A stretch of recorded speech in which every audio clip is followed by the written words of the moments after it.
Ginisang pakbit naman ang lulutuin ko ngayong araw. Kaya naman maaga pa lang dyan ay bumili lamang ako ng darang balot ng pakbit dito sa tindahan. At pagkatapos ko nga bumili, dumiretso naman ako dito papunta sa bahay namin. Ito nga pala yung aming madadaanan. Nilagay ko lang pala sa bag yung nabili kong pakbit o pinakbit kung tawagin dito sa probinsya namin. Matapos lamang ilang minuto ay nakarating na rin ako dito sa bundok namin dito sa bahay kubo dahil dito lamang tayo magluluto ng ating nabiling pinakbit. At pagkarating ko nga dito sa kubo, nilaga ko lamang yung nabili kong karne. Tapos naghiwa lamang pala ako dito ng bawang at sibuyas dahil gigisahin natin ito. Ganito nga pala kadami yung nabili naming pinakbit. Sari-sari na rin yan at pwede na talagang pangulam. At meron nga pala kami nakuha na lumboy. After lamang na ilang minuto ay binalikan ko naman itong aking nilalaga na karne ng baboy. At pagkarating ko nga dito nagmamantika na rin. At nung pumula na nga yung karne na aking prinito dito, ay tinabi ko lamang at nilagay ko na rin dito yung bawang at sibuyas. Bali gigisahin lang muna natin yan at papupulahin. Fast forward po tayo after lamang ng ilang minutong paggigisa natin dito sa bawang at sibuyas, pumula na rin siya at sinunod naman natin ditong nilagay itong ating pinakbit na sari-sari. Ay perfect man din. Matagal-tagal na rin pala kaming hindi nakatikim ng ginisang pakbit kaya naman nag-crave talaga kami at nagluto na rin kami dito sa bahay kubo namin dito sa bundok habang nagtatrabaho ay meron kaming may ulam. Nakakagana din talaga kumain kapag masarap ang ulam at pagkatapos naman nilagyan ko lang ng kunting asin. Kung maglalagay naman kayo ng asin dapat yung sakto lang din sa nabili niyong pinakbit. Pagkatapos nilagyan ko lamang ng tubig.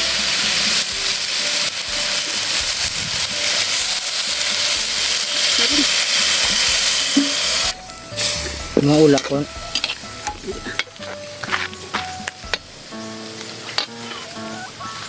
After natin malagyan ng kunting tubig, papakuluan naman natin ito hanggang sa maluto na yung ating pinakbit. Papakuluan naman natin ito ng kahit ilang minuto lang kasi madali lang naman maluto itong pinakbit. Pagkatapos nilagyan ko lamang ng magic sarap pampalasa. At dahil hindi pa malambot yung ating kalabasa at yung okra, kaya naman nilaga ko muna dyan ng ilang minuto hanggang sa maluto na lahat. Napakasarap din magluto dito sa bahay kubo namin kasi habang nagluluto ka ay natatanaw mo naman yung magandang view. Kaya naman nakakagana magluto at nakaka-enjoy din kumain. Ay perfect man din. Pa-comment naman ako mga kamasel sa comment section kung taga saan kayo para malaman ko kung saan nakakarating ang vlog ko na ito na pagluluto natin ng ginisang pinakbit. After nga na ilang minutong paglaga, tinikman ko muna kung anong lasa. Abay, masarap din pala. At ito nga pala yung napakagandang view dito sa bahay kubo namin na talagang pasok talaga sa inyong panglasa habang nagluluto kayo dito ng gusto nyong lutuin. After nga na ilang minutong paglaga ay medyo malambot na rin yung ating kalabasa at yung okra, at na rin yung talong. Kaya naman niliwag-liwag ko muna dito habang nagluluto para naman habang ginagalo natin ay maluto talaga ng mas maayos at mas masarap kainin. At dito nga sa part na to ay hinango ko na yung aking nilulutong pinakbit dahil kami nagutom na rin at kakain na rin kami. Kaya tara, kain po muna tayo ng tanghalian. Ang aming ulam ay ginisang pinakbit na napakasarap na merong taba ng baboy o perfect man din. At ito nga pala yung pinggan na ginamit ko na napakasimple lang at talagang buhay probinsya yung dating. Gusto ko lang pala pasalamatan yung mga taong nagko-comment lagi sa mga vlog ko at sa mga nagsasabi at nagugustuhan yung mga content ko. Maraming salamat po sa inyo. At sa mga bashers ko naman, maraming salamat din po sa inyo at ingat kayo palagi o perfect man din. After ko ang kumain dito, pumunta naman ako dito sa duyan na aking tinatambayan at dito na rin ako nagpahinga.